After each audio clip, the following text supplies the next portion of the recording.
Cervical cancer is the second most common cancer among Indian women and also other developing nations.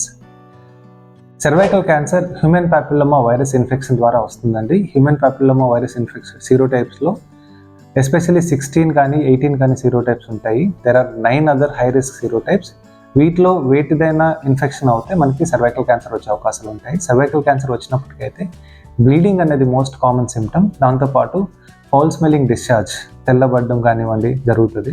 ఇలాంటి symptoms వచ్చిన వాళ్ళకి మేము examine చేసి biopsy చేసి cervical cancer ఉందో లేదో చెప్తాము. ఒకవేళ ఉన్నప్పటికైతే పెట్ స్కాన్ కానీ లేదంటే హోల్ బాడీ స్కాన్ చేసిన తర్వాత స్టేజ్ని బట్టి ట్రీట్మెంట్ చేయడం జరుగుతుంది. ఎర్లీ స్టేజెస్లో ఉన్న వాళ్ళకి మేము సర్జరీ చేయడము, లేదంటే కొద్దిగా అడ్వాన్స్ స్టేజ్లో ఉన్న వాళ్ళకి రేడియేషన్తో పాటు కీమోథెరపీ ఇవ్వడము, మరీ అడ్వాన్స్లో ఉన్న వాళ్ళకి టార్గెటెడ్ థెరపీ మరియు ఇమ్యూనోథెరపీ ఇవ్వడం జరుగుతుంది. ద బెస్ట్ ఏంటంటే సర్వైకల్ క్యాన్సర్ రాకుండా ఆపడం, ప్రివెంట్ చేసుకోవడం. సో మనకి హ్యూమన్ పాపిల్లోమా వైరస్ వ్యాక్సిన్స్ ఉన్నాయండి మన ఇండియాలో. 2 to 3 డోసెస్ తీసుకున్నట్టయితే 9 years నుంచి 26 years లోపు డెఫినెట్గా మన సర్వైకల్ క్యాన్సర్ రాకుండా ఆపగలుగుతాం. Thank you.